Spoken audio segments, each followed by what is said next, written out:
اللہ کا انکار کر. آپ جانتے ہیں یہ لوگ شوٹ کر دیں گے, مار دیں گے, بڑے ضدی لوگ ہیں, تو اللہ کا انکار کرنے سے اگر جان بچ رہی ہے تو بچا لو. میں نے اپنی اسپیڈ تھوڑی کم کر دی سمجھانے کے لیے. سمجھیے پہلے کفر کس کو کہتے ہیں اور شرک کس کو کہتے ہیں. کفر بھی حرام ہے, شرک بھی حرام ہے, لیکن کنڈیشن دیکھیے کیا ہے. اسلام کے اندر سور کا گوشت بھی حرام ہے, لیکن اگر جان جا رہی ہے آپ کی, جان جا رہی ہے آپ کی, اور حلال چیز کوئی نہیں مل رہی ہے, تو جان بچانا بھی فرض ہے. اگر آپ کو سور کا گوشت مل رہا ہے کھانے کے لیے تو اسلام پرمیشن دیتا ہے کہ اگر سور کا گوشت کھا کر جان بچ رہی ہے تو جان بچا لو, لیکن پیٹ بھر کے نہیں کھانا ہے, صرف اتنا ہی کھانا ہے جتنے میں کھا کر تمہاری جان بچ سکتی ہو. یہ کنڈیشن ہے, جان بچانا فرض ہے. لیکن کہیں فرض ہونے کے باوجود اسلام کیٹیگری دیکھیے, مجبوری ہے اور جان جانے والی ہے. کفر سے کرنے سے تو جان بچ رہی ہے. اللہ کے نبی فرماتے ہیں کہ کفر سے جان بچ رہی ہے تو بچا لو, لیکن دل سے اللہ کا انکار مت کرنا. ان کے منہ پہ کہہ دینا ہاں نہیں میں اللہ کو مانتا ہی نہیں ہوں, میں اللہ کو مانتا. صرف زبان سے کہنا, دل میں عقیدہ نہیں ہونا چاہیے. اور جب وہ چھوڑ دیں تمہیں تو گھر پہ آؤ کہ اللہ تو میرے دل کا حال جانتا ہی ہے, میں نے مجبوری میں کہہ دیا تھا, اے اللہ میں دل سے تجھے مانتا ہوں اور تیرا اقرار کرتا ہوں, اشہد ان لا الہ الا اللہ و اشہد ان محمدا عبدہ و رسولہ. آپ کا اسلام کوئی فرق نہیں پڑے گا, کیونکہ آپ نے جان بچانے کے لیے اللہ کا انکار کیا. اللہ کا انکار کرنے سے جان بچ رہی ہے تو بچا لو. لیکن یہاں کنڈیشن کیا ہے, لا تشرک باللہ شیئا ان قتلت او حرقت. یہاں اسلام, اللہ کے نبی کیا کہہ رہے ہیں, اگر تجھے قتل بھی کر دیا جائے اور تجھے جلا دیا جائے, آگ میں ڈال دیا جائے, یہ کام کرا لینا, لیکن شرک مت کرنا اللہ کے ساتھ. اللہ کے ساتھ شرک مت کرنا. مولانا جرجیس مر گئے, جرجیس کی قبر بن گئی, جرجیس کا مزار بن گیا. بیٹا بیٹی اللہ سے مانگو, آئے اللہ 10 سالیں ہو گئی, بیٹا نہیں ہوا, بیٹی نہیں ہوئی, اللہ مجھے نیک بیٹا دے, مجھے نیک بیٹی دے. ٹھیک ہے, اب آپ جرجیس کے پاس قبر پہ چلے جاؤ, مزار پہ, اور کہو بہت اچھے آدمی تھے, آئے اللہ تو ڈائریکٹ میری نہیں سنتا ہے, ان کے وسیلے سے ہم دعا کر رہے ہیں, جرجیس صاحب تم میری دعا لے کے اللہ کے پاس چلے جاؤ, جرجیس صاحب مجھے اللہ سے بیٹا بیٹی دلوا دو. یہی شرک ہے. میں نے کہہ دیا جو کہنا تھا. سمجھداروں کے لیے اشارہ کافی ہے, کوئی ضروری ہے کسی کا نام لیا جائے؟ جب بغیر نام لیے بات بن رہی ہو تو نام نہیں لینا چاہیے.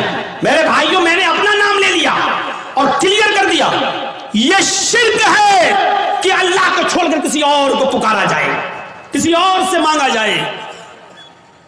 اذا سألت فاسأل اللہ, سوال کرو تو اللہ سے, وَإِذَا اسْتَعَنْتَ فَاسْتَعِنْ بِاللَّهِ, اور جب مدد طلب کرو تو اللہ سے. میرے بھائیوں, کوئی کمپٹی پر بندوق رکھ کر یہ کہے کہ میں اس پوری قوم کا سردار ہوں, مجھے سجدہ کر, میرے سامنے جھک, میرے سامنے سجدہ کر, یا میرے سردار کو سجدہ کرو, یہ میرے سردار ہیں, تو اللہ کا انکار کر کے جان بچ رہی ہے تو بچا لو. لیکن اگر کسی کو سجدہ کر کے جان بچ رہی ہے تو یہاں اسلام آپ کو جان بچانے کی اجازت نہیں دیتا, سجدہ کرنے کی اجازت نہیں دیتا. یہاں کہا ہے اللہ کے رسول نے, اے معاذ شرک مت کرنا, اللہ کا انکار کر کے جان بچ رہی ہے تو بچا لینا, لیکن اگر اللہ کے علاوہ کسی غیر کو سجدہ کرنا پڑے تو کسی غیر کے سامنے سر جھکا کر اپنی جان مت بچانا. اگر وہ تمہیں مارنا چاہیں تو مار دیں, قتل کرنا چاہیں تو قتل کر دیں, حرقہ جلا کر آگ میں ڈال کر تمہیں کوئلہ بنانا چاہیں تو بنا دیں, راکھ کرنا چاہیں تو کر دیں. یہ اپنے جسم کو دنیا میں کرا لینا, لیکن کسی غیر کے سامنے سجدہ مت کرنا. اوف, اب آپ سمجھ گئے کتنی امپورٹنٹ بات ہے. اب ہر مسلمان غور کرے کتنا % مسلمان ہے. پہلے تو یہ غور کرے کہ وہ مسلمان ہے یا نہیں, پھر یہ غور کرے ہے تو کتنا % وہ مسلمان ہے. مجھے تو نہیں لگتا کہ کوئی آدمی 10% بھی کہہ سکے کہ میں 10% بھی مسلمان ہوں. آگے آنے والے واقعات, ابھی ہم چل رہے ہیں آپ کی طرف. میرے بھائیوں, عقل بھی نہیں مانتی اس بات کو.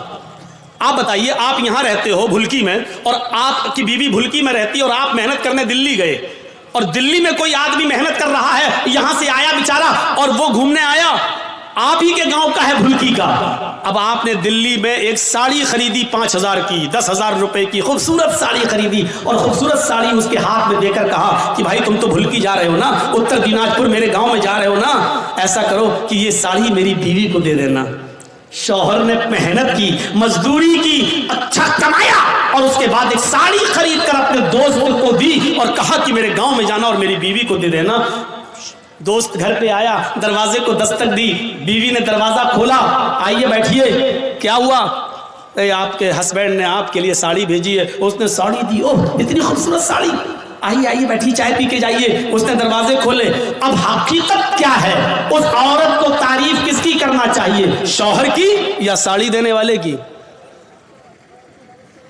آپ کی عقل بھی کہے گی یار جس نے ساڑی بھیجی ہے اس کی تعریف، کتنے اچھے ہیں میرے شوہر، دیکھو اتنی دور سے بھی مجھ سے کتنا پیار کرتے ہیں اور مجھے کتنا مانتے ہیں، میرا خیال رکھتے ہیں، ساڑی بھیجی. اب وہ عورت بجائے شوہر کے تعریف کرنے کے اپنے دل کے سارے دروازے اس ساڑی لانے والے کے لیے کھول دے. ایکسکیوز می، آئیے چائے پی لیجئے، آپ کتنے اچھے ہیں، آپ ہمارے لیے ساڑی لے کے آئے ہیں، چلیے کہیں ڈیٹ پہ چلتے ہیں، چلیے کہیں گھومنے چلتے ہیں. اسی کی تعریف کے پل باندھنے لگے. اور شوہر کو اگر پتہ چل جائے دلی میں بیٹھے ہوئے آج کے اس کمپیوٹرائزڈ دور کے اندر کہ کمبخت ساڑی میں نے بھیجی، اور بے غیرت دل دے بیٹھی ساڑی دینے والے کو وہیں سے موبائل کرے گا، فون کی گھنٹی بجے گی، بیوی اٹھائے گی، کچھ سنے گا نہیں، کہے گا طلاق طلاق طلاق. کم وقت ساڑی میں بھیجوں تعریف دوسرے کی کر رہی ہے، ساڑی میں بھیجوں گھوم رہی دوسرے کے ساتھ.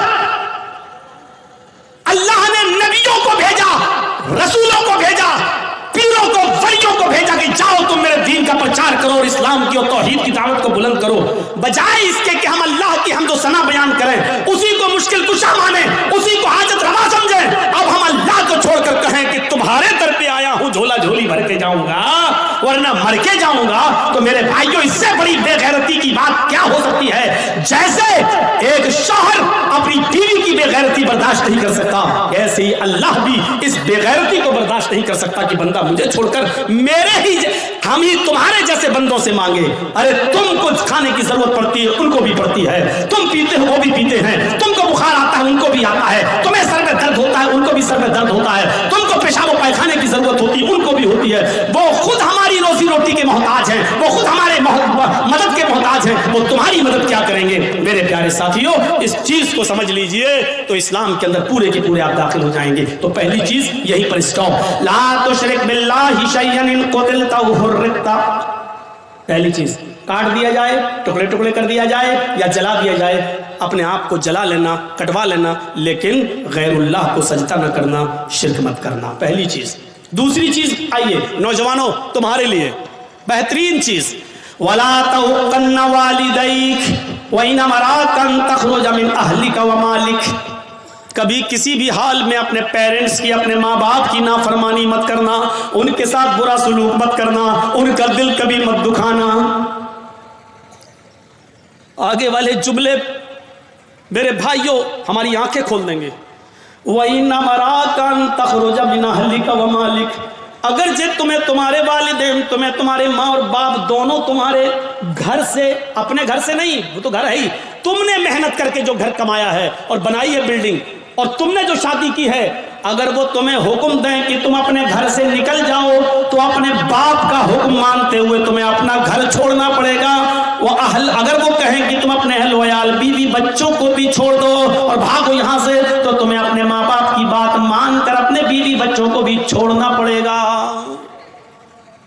یہ ایک الگ مسئلہ ہے کہ اگر باپ غلطی پر ہو اور بیٹے کی غلطی نہ ہو. میں ابھی اس طرف نہیں جانا چاہ رہا ہوں، میں صرف یہ بتانا چاہتا ہوں کہ ماں باپ کا مقام کتنا بڑا ہے اور والدین کی اہمیت کتنی بڑی ہے. اللہ کے نبی کہہ رہے ہیں گھر تمہارا، تم نے محنت کر کے کمایا بنایا ٹھیک، لیکن اگر تمہارے باپ کا جرجیز جاؤ یہاں سے، جرجیز کو اپنی کمائی والا گھر چھوڑنا پڑے گا باپ کا حکم مانتے ہوئے. یہ تمہاری بیوی بڑی نافرمان ہے، اللہ کی ناشکری ہے، چھوڑو اس کو، چلو ہمیں چھوڑنا پڑے گا. اور اس کی ایک مثال میں آپ کو دینا چاہتا ہوں، ذرا سنیے گا. حضرت ابراہیم علیہ السلام اپنے بیٹے اسماعیل علیہ السلام سے ملک شام میں ملنے کے لیے گئے. دروازے کو دستک دی، ان کی بیوی نے دروازہ کھولا. ذرا سنیے گا، بڑا دلچسپ واقعہ ہے، میں نے آہستہ اسپیڈ کم کر دی ہے تاکہ آپ کو سمجھاؤں۔ ابراہیم علیہ السلام اپنے بیٹے سے ملنے گئے، دروازے کو دستک دی، بہو نے، بیٹے کی بیوی نے دروازہ کھولا، اور جیسے ہی دروازہ کھولا تو کیا دیکھتی ہے؟ سامنے ایک بوڑھا آدمی کھڑا ہے۔ کہا السلام علیکم، کہا وعلیکم السلام۔ کہا مجھے اسماعیل سے ملنا ہے۔ بیوی کو نہیں معلوم کہ یہ میرے سسر ہیں، لیکن سسر کو معلوم ہے کہ یہ میرے بیٹے اسماعیل کا گھر ہے اور یہ اس کی بیوی ہے، لیکن بتا نہیں رہے کہ میں تمہارا سسر ہوں۔ کہا کہ بیٹی مجھے تمہارے ہسبینڈ سے ملنا ہے، مجھے تمہارے شوہر سے ملنا ہے۔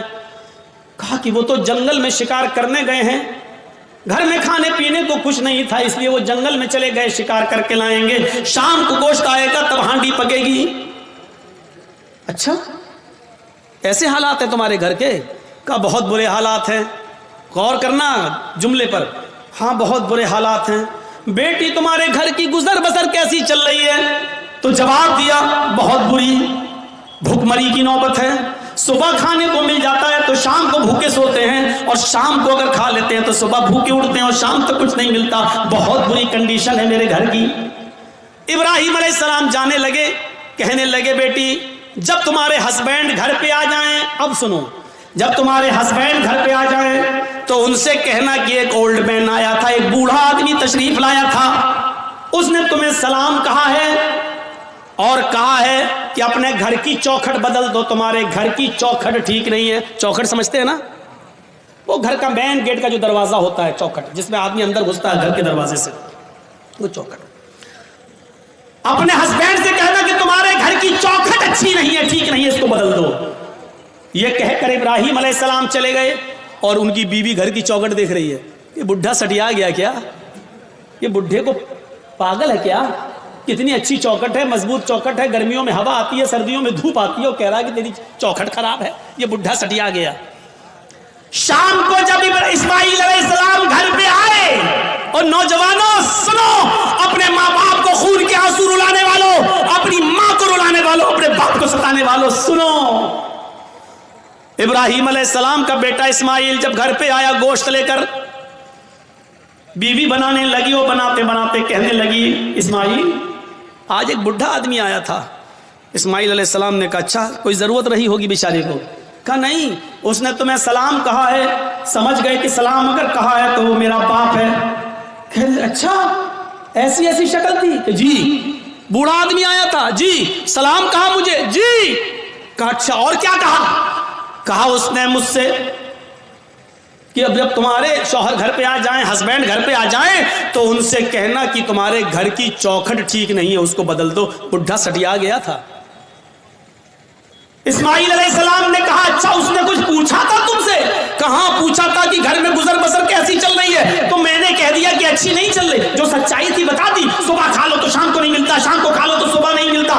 انہوں نے کہا بس یہی تمہارا جملہ سن کر، یہی ورڈز سن کر انہوں نے کہا کہ اپنے گھر کی چوکھٹ بدل لو۔ کیا مطلب؟ کہا میری بیوی، انہوں نے جب یہ دیکھا کہ تم نے اللہ کا شکر ادا نہیں کیا، جب پوچھا کہ گھر کی گزر بسر کیسی چل رہی، تو تمہیں کہنا چاہیے تھا کہ الحمدللہ اللہ نے مجھے جس حال میں رکھا ہے اللہ کا شکر ہے، بس زندہ ہوں، اور اللہ مجھے جس حال میں بھی رکھے میں ہمیشہ اس کے دیے ہوئے رزق پر خوش ہوں، وہ جس حال میں بھی مجھے رکھتا ہے میں اس کی دیے ہوئے رزق پر میں راضی ہوں، خوش ہوں۔ تمہیں یہ جملے کہنا چاہیے تھا، لیکن تم نے اللہ کی نافرمانی کر دی، تم نے یہ کہہ دیا کہ مجھے اچھی زندگی نہیں مل رہی ہے، میں بڑی تنگستی میں اپنی زندگی گزار رہی ہوں، میرے باپ نے سوچ لیا کہ تم اللہ کی نافرمان بندی ہو۔ آئے میری بیوی، انہوں نے گھر کی اس چوکھٹ کو بدلنے کے لیے نہیں کہا، جو گھر کی چوکھٹ ہے، یہ دروازے کے اوپر جو چوکھٹ ہے اس کو بدلنے کے لیے نہیں کہا ہے، انہوں نے چوکھٹ بدلنے کے لیے کہا ہے۔ اس کا مطلب یہ ہے کہ انہوں نے اپنی بیوی بدلنے کے، انہوں نے میری بیوی بدلنے کی بات کہی ہے، انہوں نے اشارہ کیا ہے ایسی اللہ کی نافرمان بیوی کو اپنے گھر میں تم مت رکھو، کیوں ایسی عورت کو اپنے گھر میں رکھ رہے ہو جو اللہ کی ناشکر گزار بندی ہے، لہٰذا تم اللہ کی شکر گزار بندی سے نکاح کرو، ناشکر عورت کو طلاق دے دو۔ آئے میری بیوی، میں اپنے باپ کا حکم مان کر تمہیں طلاق دیتا ہوں، کیونکہ میں اپنے باپ کی نافرمانی نہیں کر سکتا، تم میری زوجیت سے بے دخل ہو رہی ہو، میں تمہیں چھوڑ رہا ہوں، میں تمہیں طلاق دے رہا ہوں۔ اس زمانے میں طلاق کا جو پروسیسر تھا اس حساب سے انہوں نے طلاق دے کر اپنی بیوی کو جدا کر دیا، اپنے باپ کی بات مانتے ہوئے۔ آج کے زمانے میں کوئی لڑکا اپنے باپ کی بات مانے گا؟ ارے باپ کی بات تو چھوڑو، شادی کے 2-4 مہینے کے بعد وہ ایسا بیوی کا غلام ہوتا ہے کہ پھر اپنی اماں سے کہتا ہے چپ تو نہیں سمجھے گی. اوف کوئی بات ہو رہی ہے کہتا ہے تو نہیں سمجھے, بیچ میں کیوں بولتی ہے, تو نہیں سمجھے گی. اس کو کہہ رہا ہے کہ تو نہیں سمجھے گی. اس ماں سے جو بچپن میں تیرے رونے سے سمجھ جاتی تھی کہ تو دودھ کے لیے رو رہا ہے یا تیرے کاندھے میں یا پیٹ میں درد ہے, جو بچپن میں تیری چیخ اور تیرے رونے کی آواز سے پہچان لیتی تھی کہ تجھے بھوک لگی ہے یا تیرے جسم کے کس حصے میں درد ہے, تو اس ڈاکٹر سے, اللہ کی قسم ماں سے بڑا کوئی ڈاکٹر دنیا میں پیدا نہیں ہوا. کتنی بھی بڑی وہ MBBS اور MS اور MD کی ڈگری لے لے, ماں سے بڑا کوئی ڈاکٹر نہیں ہے, کیونکہ ماں پہچانتی ہے کہ بیٹا یہ رو رہا ہے تو اس کے رونے میں بھوک چھپی ہے یا کہیں درد چھپا ہے. میرے بھائیوں, اس ماں سے کہتے ہو تم, اس ماں سے کہتے ہو کہ تو نہیں سمجھے گی, جو بچپن میں تیرے رونے کی آواز سے سمجھ جایا کرتی تھی. جب تو بولنا نہیں جانتا تھا تو جانتی تھی کہ تو کیا چاہتا ہے, تو تیرا ارادہ کیا ہے, تیرے پیٹ میں درد ہے یا تیرے جسم میں درد ہے یا تیرے سر میں درد ہے, وہ اس وقت تجھے سمجھتی تھی. اور آج تو اتنا بڑا ہو گیا ہے, آج اتنا عقل مند ہو گیا ہے, آج تیری پوزیشن اتنی اونچی ہو گئی ہے کہ تو اپنی ماں سے اتنی جرأت اور اتنی ہمت کہ اپنی ماں سے کہتا ہے تو نہیں سمجھے گی. اوف. حضرت ابراہیم علیہ السلام نے دوسری شادی کر لی, پھر 1-2 سال کے بعد پھر اچانک گھر میں آئے. ابراہیم اسماعیل پھر شکار کھیلنے کے لیے گئے تھے, دروازے کو دستک دی, وہ دوسری بیوی نکلی, دروازہ کھولا, کہیے چاچا کیسے آنا ہوا, کہا مجھے تمہارے ہسبینڈ سے ملنا ہے, کہ وہ تو نہیں ہے, جنگل میں گئے ہیں شکار کرنے کے لیے. اچھا تم کیسے رہ رہی ہو؟ الحمدللہ گزر بسر کیسی چل رہی ہے؟ اللہ کا شکر ہے, اللہ نے جس حال میں بھی رکھا ہے ہر حال میں اللہ کی تعریف ہے. فرمایا میری بیٹی جب تمہارے شوہر گھر پہ آ جائیں تو ان سے کہنا کہ ایک بوڑھا آدمی آیا تھا, انہوں نے سلام کہا ہے, اور چلتے چلتے اس نے یہ نصیحت کی ہے کہ اپنے گھر کی چوکھٹ کو برقرار رکھنا, اس کو بدلنے کی ضرورت نہیں ہے. گھر کی چوکھٹ ٹھیک ہے, یہ عورت بھی کہتی ہے بڈھا سڑی آ گیا, بدلنے کی تو کوئی بات ہی نہیں ہو رہی ہے. اسماعیل علیہ السلام جب گھر پہ آئے تو بیوی نے پوری بات بتائی. اسماعیل علیہ السلام خوش ہو کر کہنے لگے میری بیوی وہ میرے باپ تھے اور گھر کی چوکھٹ تم ہو. انہوں نے کہا برقرار رکھنا, اس کا مطلب یہ کہ اپنی بیوی کو اچھی طریقے سے رکھنا یہ اللہ کی بڑی نیک و فرما بردار بندی ہے. باپ کی تمنا یہ ہوتی تھی کہ ہمیں جو ہے میرے بیٹے کو اچھی بیوی ملے, مجھے اچھی بہو ملے, اور جہاں بیٹوں کے حق ہیں باپ کے اوپر وہاں حق ایک یہ بھی ہے کہ وہ اچھی اور دیندار لڑکی سے شادی کرائے. آج کن سے شادیاں کرا رہے ہو اپنی بیٹیوں کی؟ ماں باپ. پہلی بات تو ماں باپ کو بیچاروں کو تو اب دیکھنے کا موقع ہی نہیں ملتا ہے, اب تو لڑکے اور لڑکیاں خود ہی سیٹ کر لیتے ہیں. اب تو ماں باپ بیچارے ان کی بات مان لیتے ہیں, اگر نہیں مانیں گے تو یہ لڑکی میری بیٹی میری ناک کٹا کے رکھ دے گی اور مجھے بدنام کر دے گی, اس لیے جہاں چاہ رہی ہے وہاں کر دو بس. تو یہ ہے. تو میرے بھائیوں ہم غور کریں, جہاں تھوڑی بہت انسانیت باقی ہے, تھوڑا بہت دین باقی ہے, جہاں کی اولاد آج بھی شادی کے معاملات اپنے ماں باپ کے اوپر چھوڑ دیتے ہیں, وہ ذرا غور کریں ان کے ماں باپ کی اپنے بچوں کی شادیاں کس جگہ کرا رہے ہیں. حضرت عمر فاروق کے پاس ایک شخص آیا, اپنے بیٹے کی شکایت کرنے لگا کہ میری اولاد ایسی, میرا بیٹا ایسا, میرا کہنا نہیں مانتا. حضرت عمر فاروق نے اس کے بیٹے کو بلایا اور باپ کے سامنے اتنا ڈانٹا کہ تمہیں شرم نہیں آتی, اپنے باپ کو ستاتے ہو, اپنے باپ کی نافرمانی کرتے ہو, اپنے باپ کو رلاتے ہو, تمہیں شرم آنی چاہیے. بہت کچھ ڈانٹنے کے بعد بیٹے نے کہا کہ امیر المومنین ہو گئی بات؟ کہاں, میں نے تمہیں سمجھا دیا ہے کہ آپ نے بیٹے کا حق تو بتا دیا بیٹوں کے, یہ باپ کے ساتھ یہ کرے ٹھیک ہے, لیکن باپ کے اوپر بھی بیٹے کا کچھ حق ہے کہ نہیں؟ حضرت عمر نے کہا ہاں ہے. جب وہ پیدا ہو تو اس کو اچھی تربیت دے, 7ویں دن اس کا عقیقہ کرے اور اچھا نام رکھے, اور جب بیٹا بڑا ہو جائے تو اس کی دیندار اچھے گھرانے میں, نیک گھرانے میں اس کی شادی کرا دے.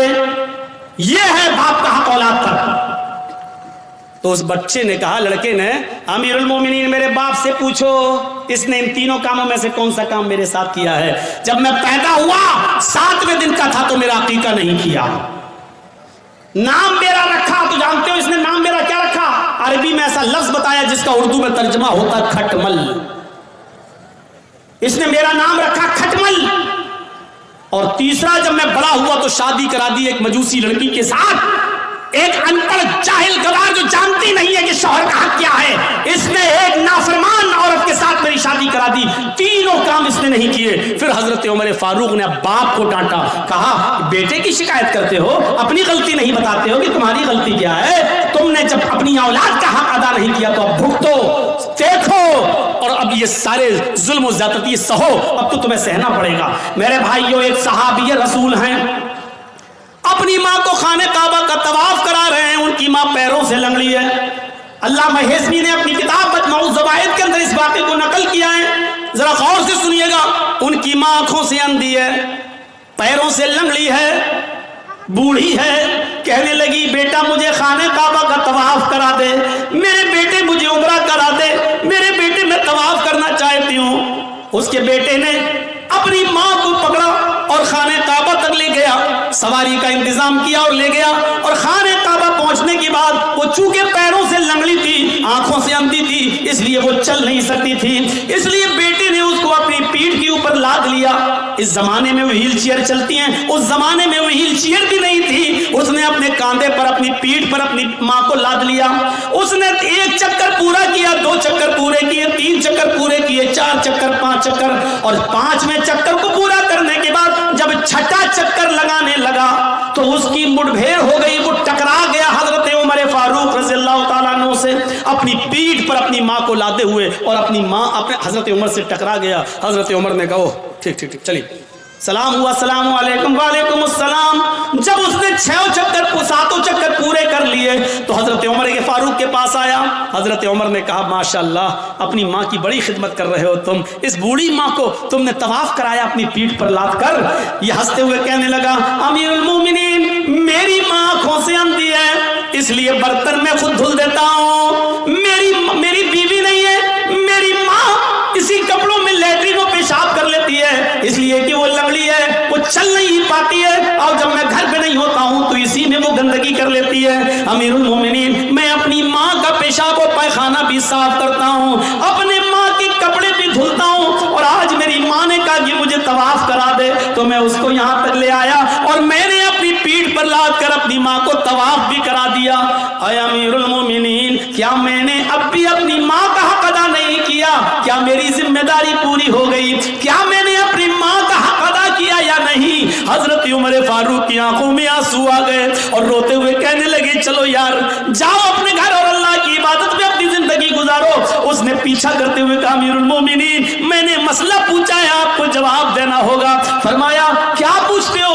کہا یہ بتاؤ میں پیشاب صاف کروں، پائخانہ صاف کروں، اپنے ماں کے کپڑے دھلوں، اپنے ہاتھ سے کھانا بناؤں، اپنے ہاتھ سے ماں کو کھانا کھلاؤں، اپنی پیٹھ پر لاد کر میں خانہ کعبہ کا طواف کراؤں، پریکرما کراؤں، کیا اس کے بعد بھی میں نے اپنی ماں کا حق ادا کیا یا نہیں کیا؟ حضرت عمر کہتے ہیں سن، جب تجھے تیری ماں جن رہی تھی، جب تجھے تیری ماں پیدا کر رہی تھی، جب اپنے پیٹ سے تجھے باہر کر رہی تھی، اس کو جو درد ہو رہا تھا، جو لیور پین ہو رہا تھا، اس کو جو درد ہو رہا تھا تجھے جنتے وقت، تجھے پیدا کرتے وقت، اور اس درد میں جو اس نے پہلی آہ نکالی، جو اس نے درد میں پہلی آواز نکالی، آہ، اس نے اپنی زبان سے جو پہلا جملہ ادا کیا، آہ، جو اس نے آہ کی آواز نکالی، اے میرے دوست ابھی تو نے اپنی ماں کی پہلی آہ کا بھی حق ادا نہیں کیا، تو اس کی پوری جیون کا اور پوری لائف کا اور پوری زندگی کا حق ادا کیا کرے گا؟ ابھی تو نے اس کی پہلی چیخ کا بھی حق ادا نہیں کیا، اس کی زندگی کے حق کے بارے میں پوچھتا ہے کیا ادا ہو گیا؟ ابھی تو ایک آہ کا بھی حق ادا نہیں ہوا۔ یہ ہے ماں کا مقام، یہ ہے ماں کا مرتبہ، یہ ہے ماں کا درجہ۔ اگر آپ نماز پڑھتے ہیں لیکن آپ کی ماں آپ سے خوش نہیں ہے تو بیکار ہے آپ کی نماز۔ آپ روزہ رکھتے ہیں، آپ کی ماں آپ سے ناراض ہے تو بیکار ہے آپ کے روزے۔ آپ کتنی بھی عبادتیں کر لیں، کتنی بھی اللہ کی پوجا پاٹ کر لیں، کتنی بھی قرآن کی تلاوت کر لیں، لیکن آپ کے ماں اور باپ آپ سے ناراض ہے تو آپ کی عبادتیں آپ کے منہ پہ ماری جا رہی ہیں۔